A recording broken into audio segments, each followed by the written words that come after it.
Thank you, Brian. You're welcome. Good morning. How y'all doing? Wonderful, wonderful. Thank you so much, Brian, for that great introduction. Thank you, Philip, and the whole team for having me. I'm so glad to be here. This is my first PNSQC, so thank you so much. Today, I'm going to share with you a tale of testing the untestable. Ooh. So I've been in tech industry for more than 15 years now. I've worked on software that has never seen the light of day. I've worked on legal software, financial software, system management software. And what I learned is that none of the companies know what they're doing. So I decided after 15 years that I needed a change. I wanted to work on something fun, something exciting, something that made a difference in the world. I wanted to work on something where maybe my family knew what it was that I was talking about. I wanted to work for a company that had their act together. So I uprooted my life and I moved to Silicon Valley to work at Twitter. This was last year. I was so excited. I love Twitter. Anyone who knows me, I'm always on Twitter. I love what the platform stands for. So this was a really exciting opportunity. But it was also really scary. And I was really nervous about going because this is Silicon Valley. This is where all of the top tech companies are and top engineers, the cream of the crop. So I was really worried about fitting in there. Now, I'm going to share my stories of working at Twitter, but I have to ask you all to please be careful. So those who tweet, maybe you do sketch notes or you're going to write a blog post about this later, do me a favor and don't include Twitter's name in it. So you're more than welcome to write, tweet, whatever you want to do, just don't say Twitter. Okay? The reason for that is my stories here are not all rainbows and glitter, right? Some of them are sad tales. And I don't want anyone outside this room to get the impression that I was bad-mouthing a former company, because that's not what this is at all. I love Twitter, even to this day. I love them. Best place I've ever worked, all right? Also, I have stock in the place still, so I kind of need them to do well, all right? Okay, so here is the tales. I showed up at Twitter, and let's just say that I was pretty surprised. So Twitter is a relatively young company, which I knew, only 13 years old, right? And QA at Twitter was even younger than that. So Twitter started as a scrappy startup company, and they didn't have testers. They hired developers, engineers to build. And they were actually pretty good at this. They scaled to hundreds of millions of users without any testers. They got so good at what they were doing that they began acquiring companies. And one of the companies that they acquired had testers. So that's how we infiltrated Twitter. So when the QA folks got there, the developers were like, who are these people? Like, what do they do? What is their role? You know, they hadn't done testing before. But word started spreading through the halls. Like, you know, those testers aren't bad. They actually help you develop higher quality features. Who knew, right? So there weren't very many of the testers, a handful that were acquired. As people began to want them, these teams, these small development teams, they began to say, we want a tester. Have you heard that before? We would love to have a tester, right? So they hired a few more, myself included, but still wasn't a lot of us. So 30 testers total, 4,000 employees. Half of the 30 did manual testing, the other half did automation, right? So one of the teams that I worked on was the Twitter ads. Now, a lot of the startups in the Valley, they don't worry about making money at first. They just need to get a product off the ground, show that it can work, show that people actually want this, and then they worry about monetization later. So that's what Twitter did. So for years, there were no ads, and then finally, they introduced ads to monetize the platform. There were some bugs there. Bugs in ads are like multi-million-dollar bugs, right? So they put in a request. Now, if you wanted to have a tester on your team, you had to put in a request to the director of QA, and she would decide if you were worthy enough to have testing services. So this team put in a request, and because they're making the money, they're worthy, right? Not only that, she sent them her best automation engineer and also her best tester. So here's one of the features that we were responsible for. It says an advertiser can create a campaign that targets users who meet certain criteria. Simple enough. So the tester and I, we met with developers and we talked about, okay, what is it that we're building? What are we going to test? The tester created this beautiful, elaborate test plan. We talked about which of these tests we should automate. And we were trying to get on the same page. Now, here is an example of the campaign creation. So this team was responsible for this piece where people actually created a campaign. And I thought, okay, this is fairly simple. It's a form. I'm used to dealing with this. I can use like Selenium or whatever. Fill out the form. And some of the scenarios were things like, we'll create a campaign, we'll make sure the data persists, we'll edit it, we'll maybe delete a campaign, things like this, right? Also, there was a way to target people in the campaign. So you could say, for example, I would like to target women who are interested in space and astronomy. Now, my team's responsibility was, it stopped at saving this campaign. So these were the type of scenarios that they were looking for us to do. Well, any good tester, I know all of you are probably sitting here thinking, well, if we're saying we're going to target certain users, we have to make sure that works, right? So I started coming up with more scenarios, and I said, hey, I'll have a campaign that targets women that are interested in science, and I'll also have a campaign that will target men that are interested in art. And they thought, wait, hold on a minute now. This is where my trouble began, right? So they didn't want me to focus on that because that was outside of the reach of what they were building, right? This team was only focused on the campaign creation. And if I'm going to test the targeting, that falls in another team's area. So they made some good points about their reservations. They said that I may hold up the sprint if I'm testing beyond the scope of what they're delivering, fair. And also, if I happen to find bugs in this, they can't fix it because this isn't their area. And I thought, okay, fair enough, but this still has to be tested, right? We have to test this. Now, this company, remember, started without any testers. They were quite successful without us.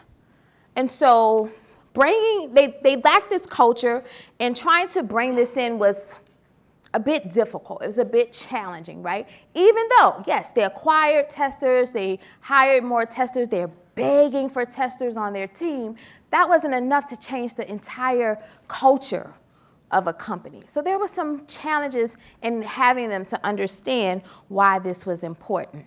They wanted me to stay in my lane, you know? Just focus on what we asked of you.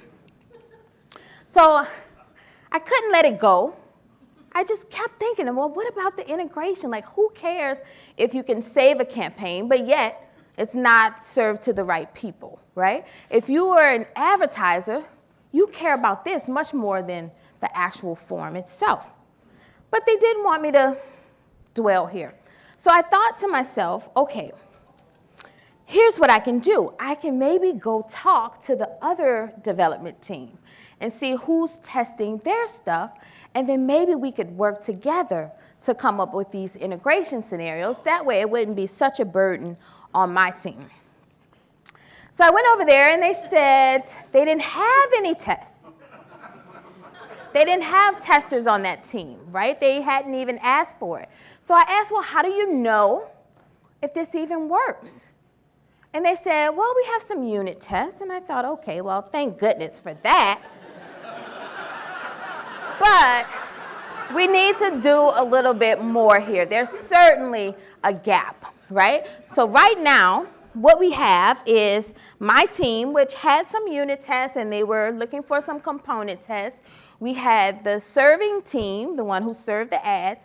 They had unit tests only. So they didn't have any component level tests, and there was no integration test here. So I spoke with my manager about this, and he was on board with me, and he realized, yeah, this is a huge risk. This team has had multi-million-dollar bugs in the past, right? So we can't afford to take this gamble. So I crafted a strategy with his blessing. Now, the second challenge that I ran into, you think that when you go, or at least I thought, when you go to these top tech companies that they have all the resources in the world, right? So, I used to think, man, their testers really have it good. They can do whatever they want to do because they have everything. That's not so, especially for a company that didn't start with testers and kind of lacked that testing culture. So my team had a staging environment that we could test the campaigns on. So you can create campaigns in this staging environment. And the main Twitter application had a different staging environment. There was no environment for both of these to talk together. So if I created a campaign in my staging environment, there was no way to really test the serving of that campaign. Now, remember, no one's asking me to do this.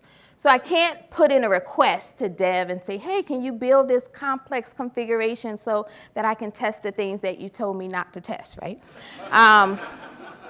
So I needed to test this in production. I was going to have to create the campaigns in production. I know. Test the campaigns in production. And production, scary stuff. My developers loved this idea, though.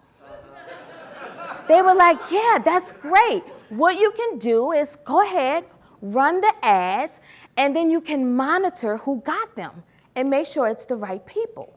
Now, monitoring is a good idea in some cases. This ain't one of them, right? Multi-million-dollar bugs. Let's think about Budweiser, right? So Budweiser, let's say that they decided to create an ad that would target people that are over 21, right? Fair. And we go ahead and let that ad run, and it comes to find out that it's being shown to minors. This is a huge bug. And by the time I monitor this is much too late.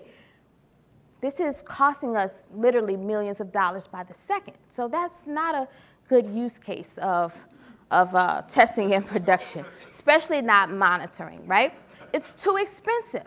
We would have to refund them, and if it happened to them, it's probably happening to other people. And not just the financial thing, you might have some legal consequences in cases like that as well. So I said, okay, I don't really have a choice here. I'm going to have to test in production, but let me be a little bit more proactive about it. Now, if I test in production, that means everyone who matches the target will see the ads. You all don't want to see real ads, let alone my goofy test ads, right? So I said we need to figure out how we can target specific users, like maybe, a group of users. And it comes to find out there was a way to do this. So there was a feature that I learned about, and another team, different team, built this feature. So you could specify a list of people that you would want to target. And this could be inclusive or exclusive. So think about like Amazon, and maybe they want to target people who are Prime users, for example, to let them know about Prime Day. So this is a good use case for that. So I said, great, cool. I can go ahead and create a list of users. So I'll create like maybe 10 users and target them. So I created these 10 users, and funny thing happened. So I went to put them in the list, and they were not saving. They were being pruned out of the list. So I went to ask the team about this, and they said, oh, you can't use like 10 users. The list can't be that small. They don't want me to just target like Tariq, right? And just blast him with my ads. So it has to be a minimum of 500 people. Oh, wow. Now I was going to just create these 10 users by hand, right? And I'll need to tweet so that Twitter can pick up on what their interests are. But 500? Not exactly what I want to do, right? My peer tester, so kind. She said, I'll do it. I'll just give up a couple of days, and I'll create the accounts, and I'll tweet it out. Like, no, I got you. I'm an automator, you know? So I created a one-time script to create the users. So I made an API call that would create a new user, specify their gender, and then in my script I also determined like what is this person's interest is going to be, and then I exported all of this out to a spreadsheet, all this programmatically. Now if you're an automator or you have automators on your team, utilize them. They're basically developers that are focused on testing. Their job is to help out in testing. So we don't have to just automate test cases. We can automate other things in testing that will benefit the team and make everyone's lives easier. All right? So yeah, I created this 500 users. Took me like an hour to write this script, whereas the tester would have had to spend multiple days doing this. And then I created another script, and this one is to run multiple times a day because Twitter needs to pick up on what the person's interest is, which means they need to tweet out. So I would have them tweet things about like what their interest was, and I use this library, Faker, open source library. I love it. I've been meaning to write a blog post on it. I love it a lot. But I can use Faker to say, just give me something like about space or about astronomy or whatever. And so I used this so that all the tweets were different. And so this would really test that algorithm. Now, I was all set. I got my 500 users. I put them into the list. I had the tweets going. This is running multiple times a day, and yet I ran into another blocker here. So the users were still getting pruned out. So I went back to that team and said, hey, I thought you said if I had 500, I could, run this. And they said, well, your users are too new.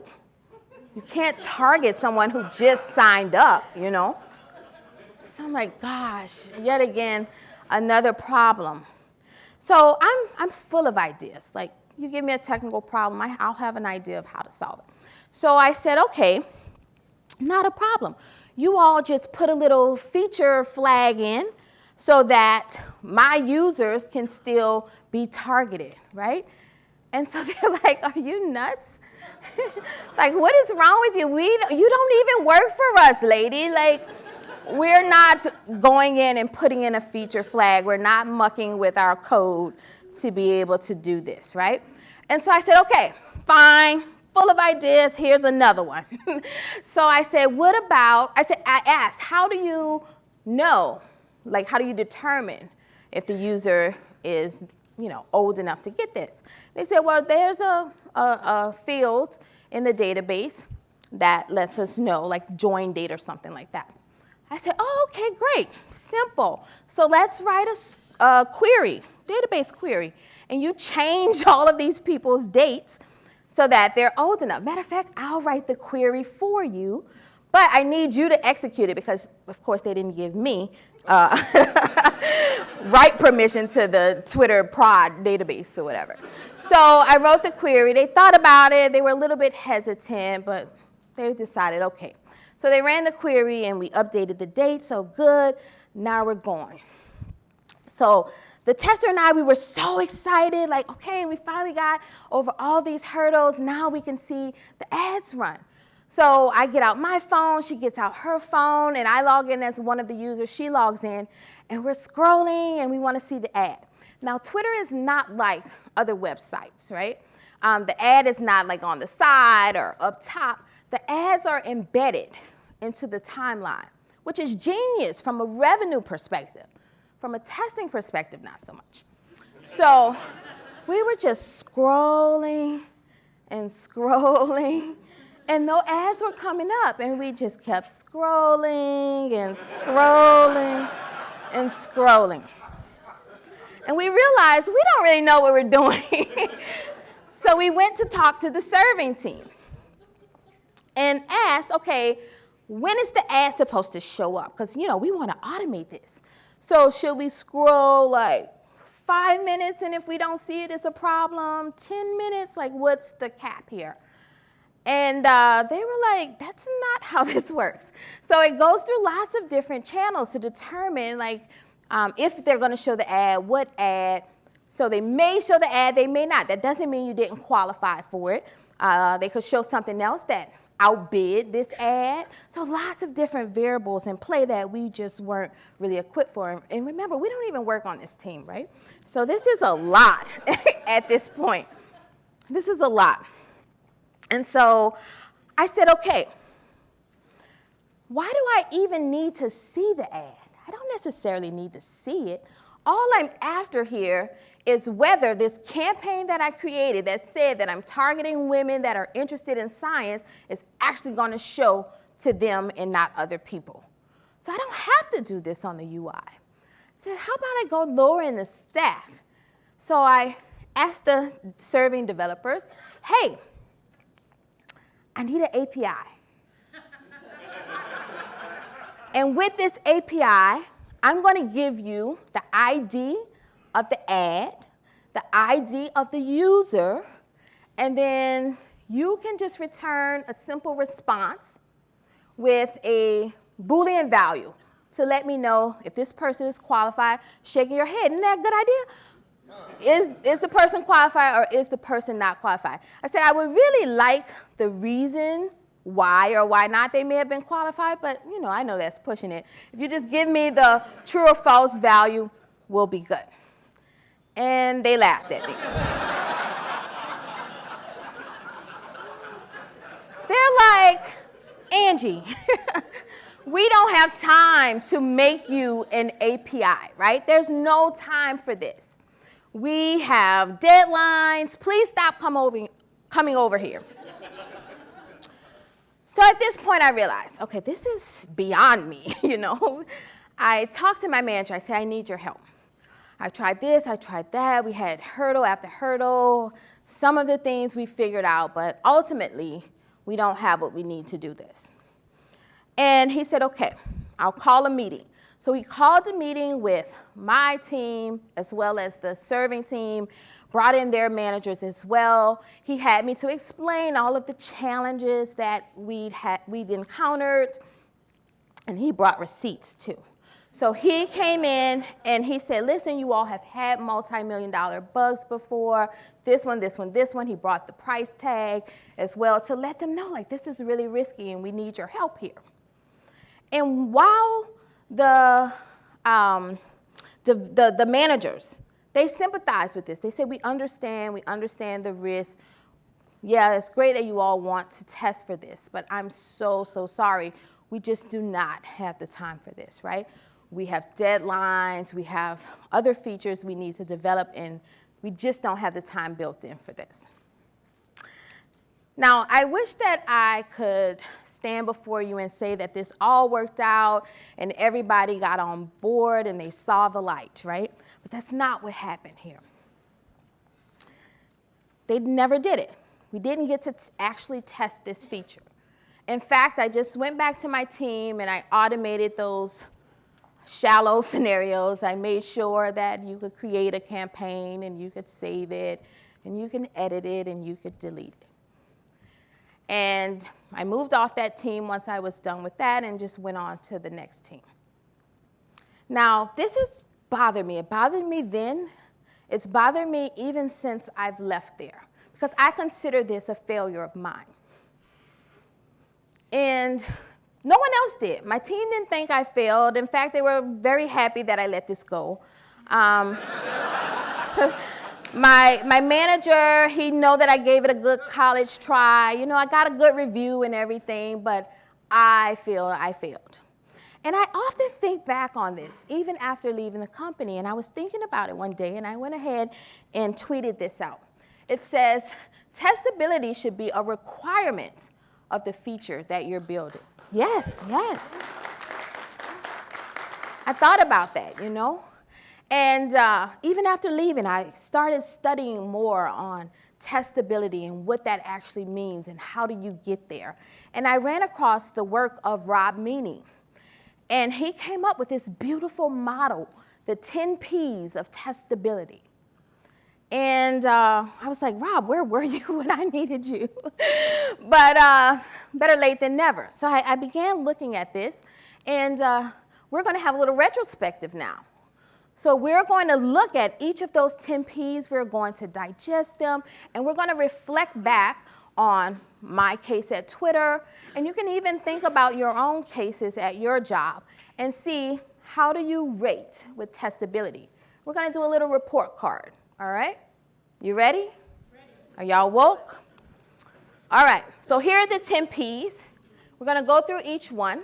The first one is people, so that's a theme here at this conference. The people in our team possess the mindset, skill set, and knowledge set to do great testing and are aligned in their pursuit of quality. So I want you to just talk to your neighbor, talk about this, and come up with a, yes, Angie's team had this, or no, Angie's team didn't have this. And if you have any ideas you want to share, let's make this an open discussion, all right? So take a minute or two and discuss this one. All right, how do we do? How do we do?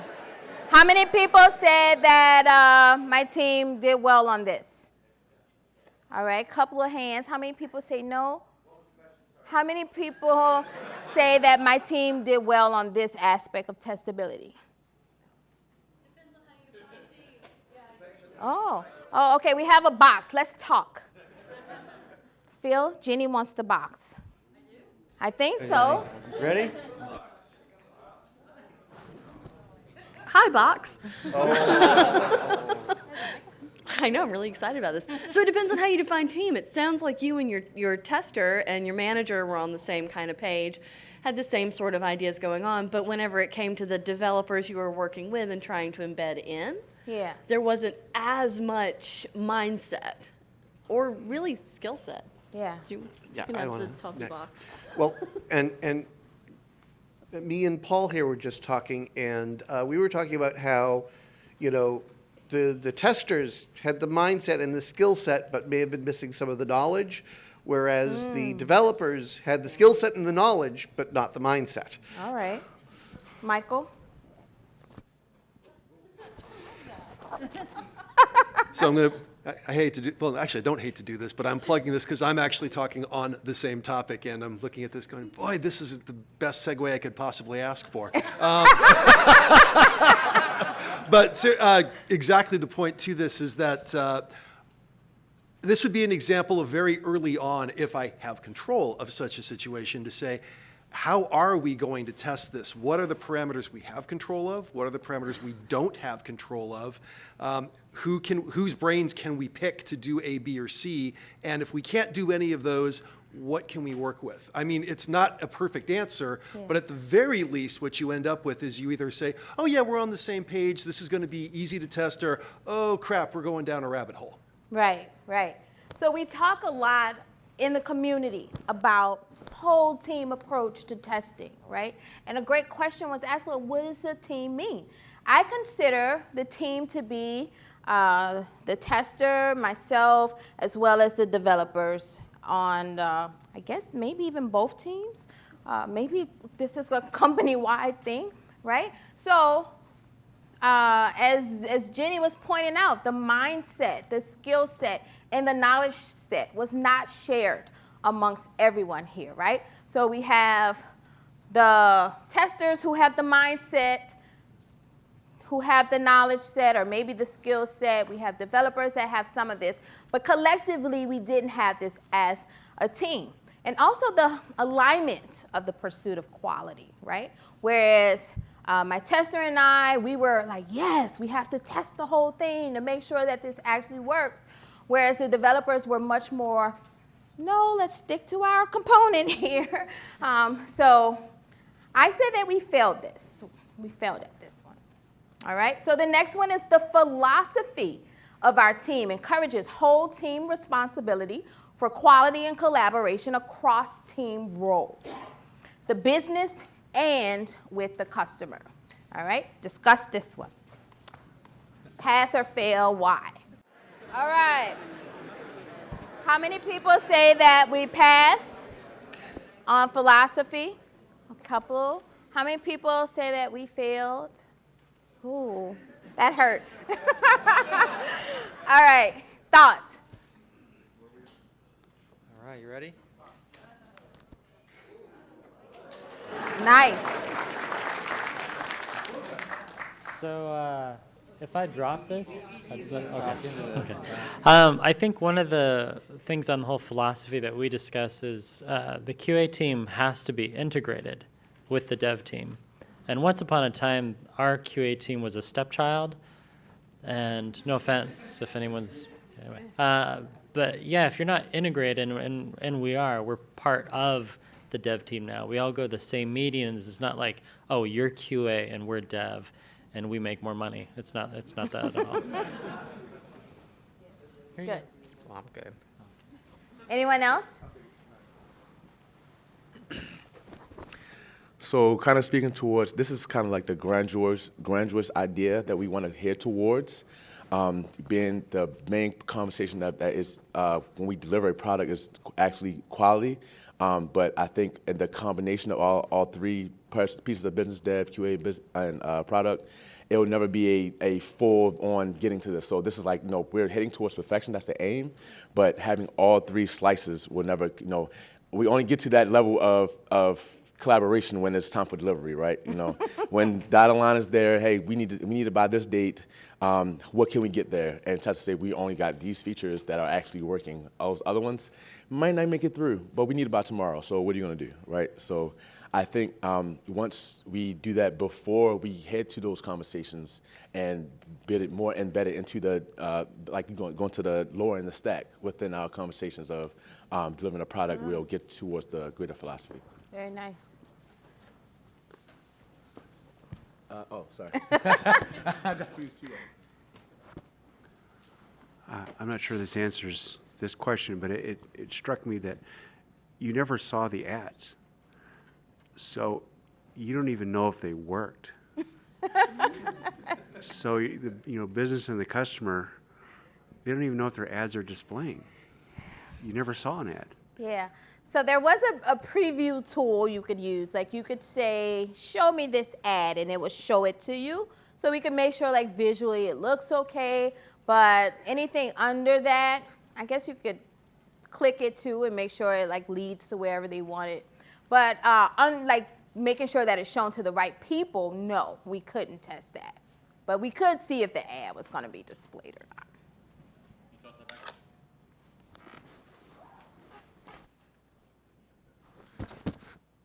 I'm facing across different levels of the team is this desire on the dev team to do, okay, we've unit tested this, we've assured that exactly this input gets this output, and isn't that great? And we'll put them all together and it'll all work. Yeah. And then I'm, as development manager of a tiny team, trying to say, guys, that's great, but we need to actually write some integration tests to figure out these things actually work together. And then they say, well, they're flaky, it's hard to get the determinism in that, you've got so many things coming into it, and so, we're just gonna focus on unit tests and that'll make everything great. And then we put things together and they all break. Yeah. Yep. Okay. You want to speak? All way up front. Long Chuck, heads up. Yeah. Oh, Sweet. Hi. So, should I stand up or? yes, you can sit down. Okay. Yeah, I guess for us, one of the biggest challenges that we face as between devs and QEs is the joint quality of automation, and I think just being able to own automation for together and be able to, just make sure that the code that the devs create is good quality, and then we're able to automate against it. And so early this year, we've had struggles with that, and then as of now, we've gotten a lot better with it. I think there's still other teams that are, getting the devs to, work with the QEs to, hone automation. So I think it's a move in the right direction, but that's probably our biggest thing. And even with our product owners too, like getting them to, get used to stuff like BDD and TDD and stuff like that. So yeah, that's been our challenge. Cool, cool.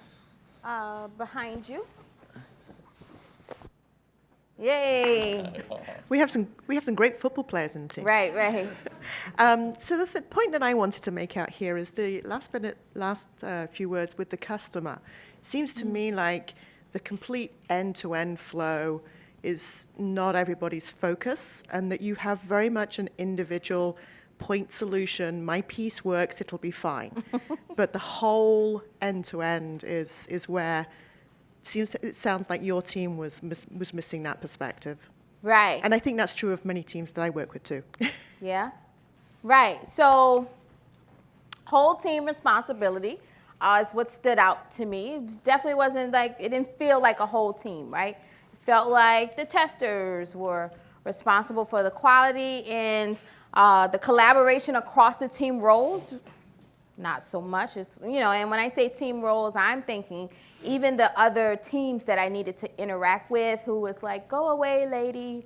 And yeah, like you said, the customer too, right? So not focusing on the customer there, I felt like that was missing. That was my argument. Like, I don't feel like we're really thinking about this, right? So I had us failed at philosophy. The next one is the product. It's designed to facilitate great exploratory testing and automation at every level of the product. Yeah.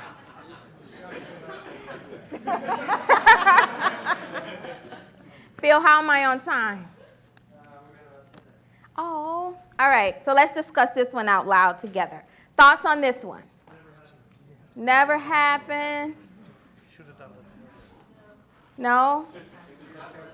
It was not designed to be tested. That's an excellent point, right? And that's what I picked up too. So the design, and someone said a little while ago that, this is something that has to be thought of in advance, right? Before we get to development, you have to design testability into what it is that we actually do. If you think about like a cake, for example, and someone bakes a cake and then you want to add the eggs in later, that doesn't work. And this is what this felt like as well. Also, definitely not every level of the product, right? So we had the unit test and the component test on one team. Another team had unit tests, no component tests, and not those integration tests that you all mentioned. So we failed at product. The process helps the team decompose work into small testable chunks and discourages the accumulation of testing debt. Talk. Fail? Yeah. Had to ask for everything, yes. I think they did a good job, maybe too good of a job, decomposing the work into these small chunks. But that testing debt just kept adding and adding and adding, right? So I actually said, maybe like a yellow here, not quite fail, not quite pass. The team has a deep understanding of the problem the product solves for their customer and actively identifies and mitigates risk. No way. They're like, nope. Right. So deep understanding, no. Everyone's focused on their one corner of the world. As you mentioned, the customer, definitely not. Thinking about, because like I said, from a customer perspective, creating, like, filling out this form is very small on things that are important to me. I more care about how my ad is going to be seen and who's going to see it. So how many, if I may, Yeah, yeah. actually have the customer actively involved?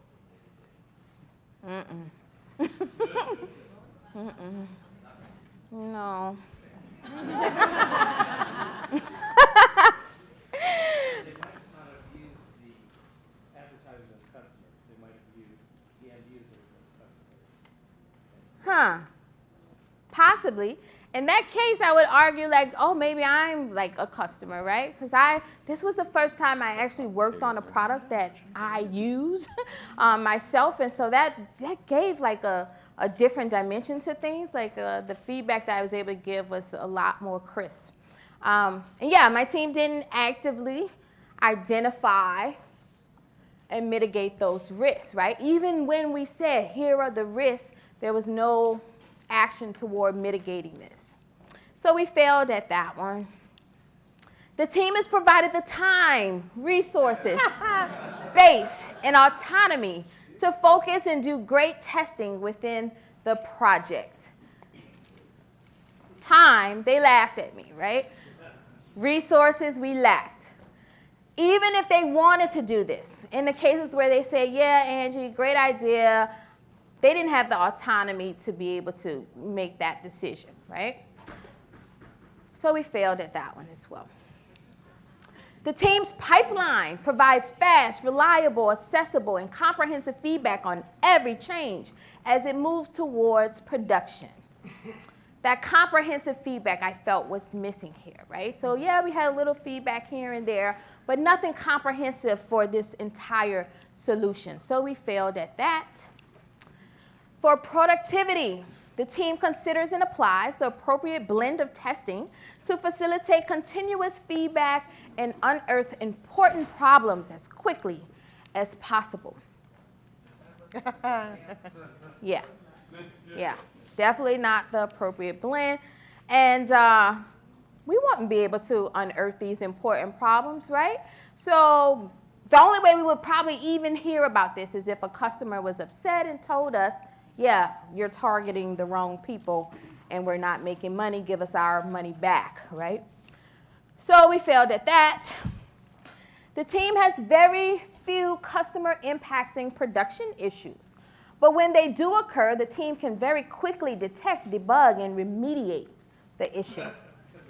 This is the part that tripped me up, right? We're not detecting it. This can go on forever, and I couldn't imagine them debugging it. In fact, when I said that I wanted to do this testing, my team's response to that was, well, if you find a bug, we can't do anything about it, right? And since none of these teams are actively talking to one another, then I imagine this being very difficult to fix. So we failed at that.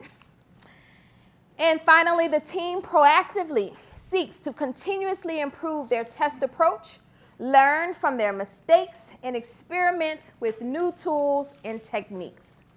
Nobody was seeking this, all right? Other than my tester and myself.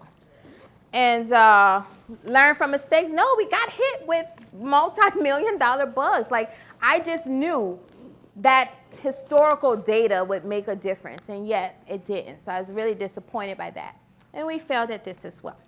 Now, again, this is not a bash on the team or the company at all. In fact, if anything, I feel like it's a failure of mine. I went in here not knowing about any of this, and I was not prepared to lead the team towards quality. And to be honest, it was all kind of, it was set up to fail, right? The testability was not built in. It was not something that was thought about.